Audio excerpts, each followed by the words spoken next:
I don't even know how to start an interview with a guru. Clouds are on, you just have to rain.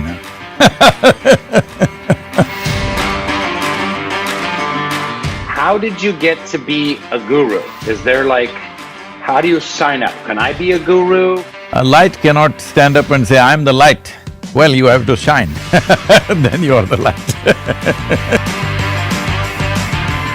What would you like to say to the young people of the United States? Youth means a vibrant part of life.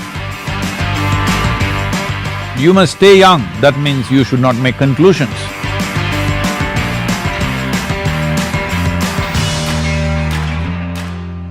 I don't even know how to start an interview with a guru. The clouds are on, you just have to rain. A rain joke is a good way to start this interview. But if you're gonna make a rain joke, I'm gonna make a guru joke. How did you get to be a guru? Is there like, how do you sign up? Can I be a guru? Can anyone be a guru? What's the path to gurudom? Well, you don't aspire to become a guru. People, when they find that your guidance is worthwhile, they may call you a guru. So… Oh, okay. You don't say, I'm the… the word guru means one who dispels darkness. A light cannot stand up and say, I'm the light. Well, you have to shine, then you are the light. Excellent, excellent. I love that. I love that analogy. So, I've been getting to know your work a little bit in researching for this conversation, and I'm so pleased to get to speak with you. I know we've been talking about it for a while, and I love the message and the heart of your teachings, and I love the way how wonderfully self-effacing you are and your sense of humor. I also use a sense of humor in my work. How important is humor in the teaching of spiritual and psychological human truths? Oh, I never looked at it that way. I feel, well,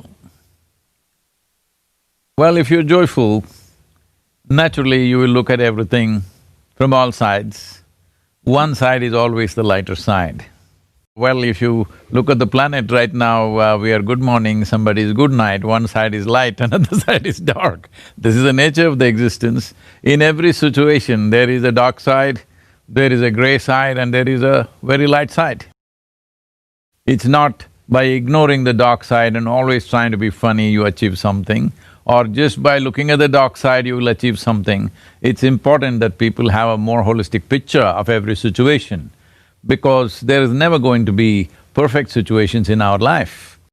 Well, in America right now, a lot of people are looking at this darkness and are feeling very overwhelmed. There's political dark times, there's racial and social justice dark times, environmental dark times. This global pandemic is very scary and another dark time. So how do you find the light in all of this darkness? I thought California is quite sunny, I thought it's not so dark. People are misunderstanding their psychological situations as existential reality. Existential reality is the way it is. How you reflect it in your mind depends on how dark your mirror is. So it's very important to look at life just the way it is, not the way you think it is. Because you can think up anything you want. You can make a horror out of a simple aspect of sun coming up. You can think, oh, it's rising and it's going to kill me. There are people who do that. Sun setting, somebody thinks it's the end of the world. Well, when the sun sets, if you do not remember an yesterday, it does look like end of the world. Winter comes, it does look like end of the world. So, of course spring will come later, that is the reality of life, but in your mind you can do these things. So this most important thing is, I think Western societies have given too much importance to their own thought and emotion. Your thought and emotion is your psychological drama. You're supposed to run it the way you want it, but now you think it's a reality by itself. What you think and what you feel is not a reality, it's what you're making up in your mind. You're free to make up what you want. In the United States right now, with young people, we're in a mental health crisis, the likes of which the world has never seen. The statistics about anxiety, depression, loneliness, suicide, and suicidal ideation among young people is through the roof. It's almost unmeasurable. I have loved listening to your talks, especially the ones about joy, engineering joy, changing yourself from the inside, restructuring your internal environment. What can you tell people who might be struggling with these mental health issues? See, every human experience has a chemical basis to it. In terms of human chemistry, this is the most complex chemical factory there is on the planet right now. Now, if you have such a sophisticated organization or an organism, or if you want to call it a factory, the question is only, are you a good CEO or are you a lousy CEO? That's all there is. So if you know how to manage the chemistry of this, then would you choose chemistry of joy or chemistry of misery? Would you choose chemistry of balance or chemistry of madness? What would you choose? I know the choice is obvious for everybody. So why are they not able to choose? That's what we need to look at. Well, if you need to look at why you're not able to choose, there are things to look at: what you eat, what goes into your system. Well, Americans are eating… See, the idea of affluence for either an individual or a society or a nation is essentially this. In the beginning, somebody aspires for affluence because it'll give them a choice of nourishment. Later on, it's a choice of lifestyle. So United States is, well, in many ways the richest nation on the planet. So they have a choice of nourishment and a choice of lifestyles. But what kind of nourishment do they choose? The kind of nourishment that they've chosen is just definitely going to freak them. So I'm saying, what you put into your system, how you sit, how you stand, how you breathe, what you do, everything is wrong. So chemistry management, one thing is food, what you intake.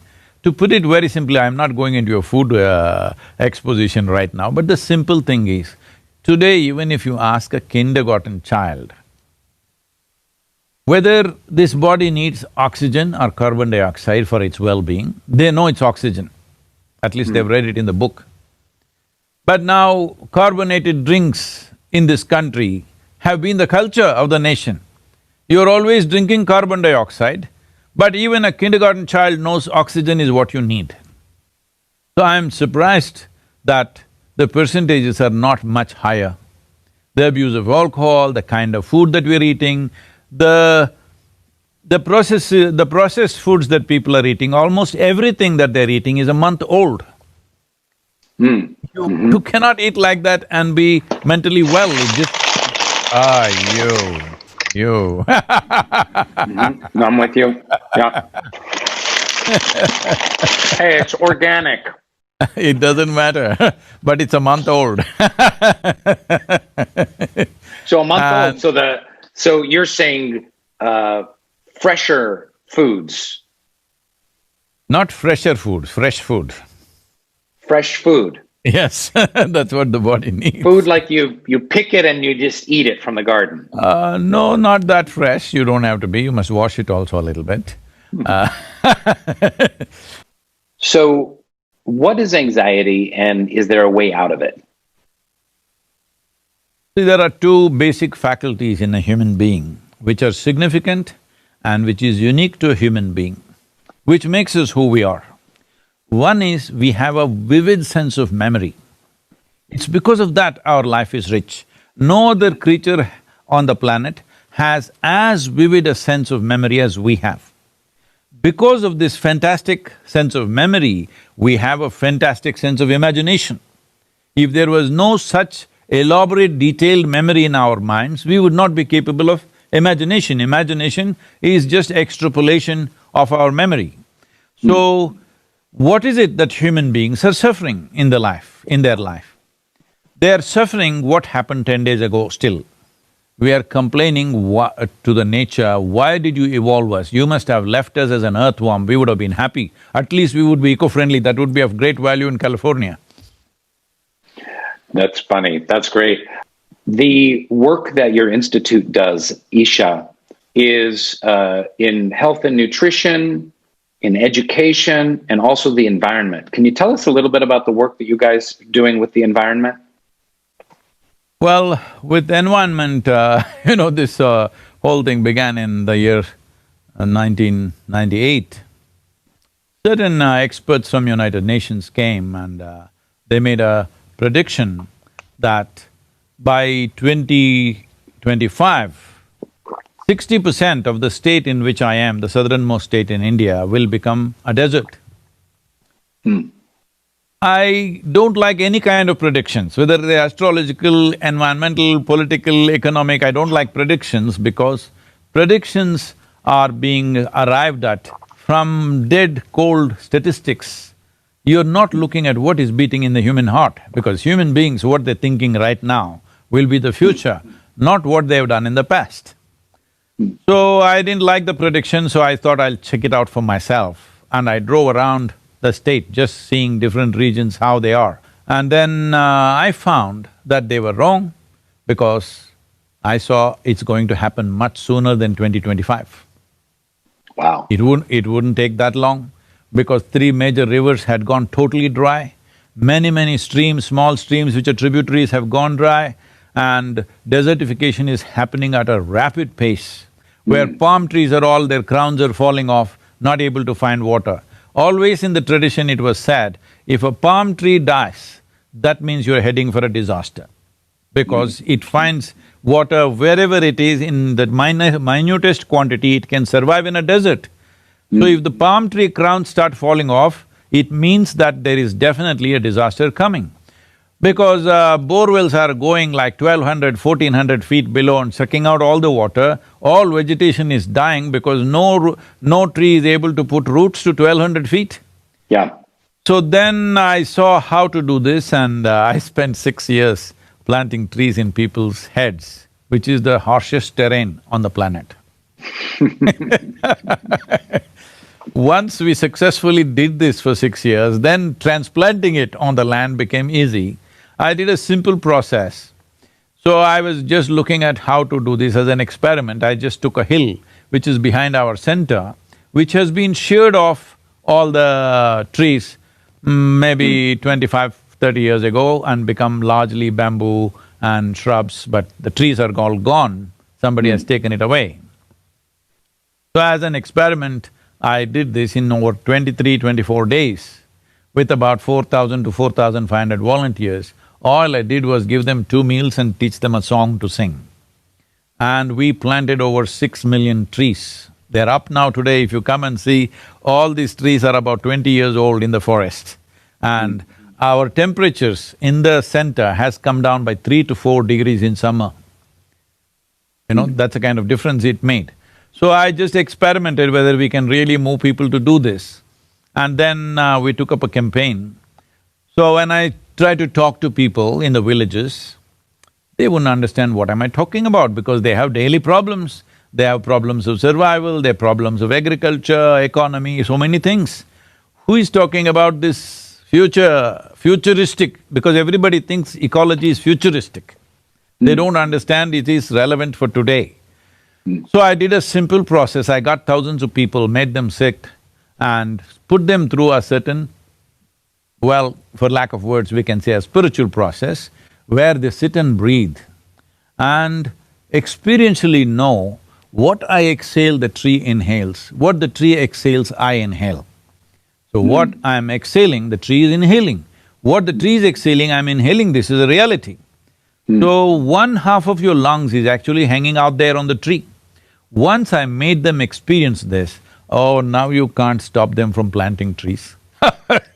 They're planting trees. Just from our organization, we planted over 38 million trees. But over 200 other small organizations came up because of this movement.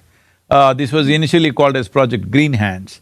Over 200 other organizations came up, everybody's in competition wanting to plant more trees and more trees. It became a kind of a cultural thing. So, definitely the green cover went up.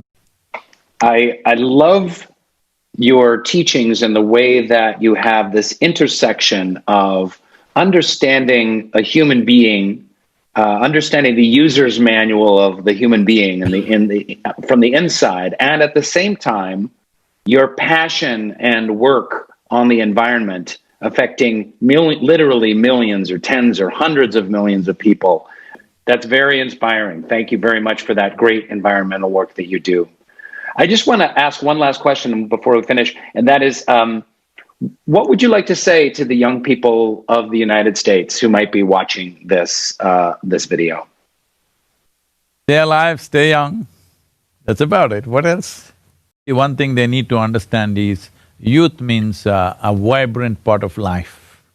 Yeah. They must remain vibrant, not go into beliefs and conclusions because the more conclusions you make, the more old you will become.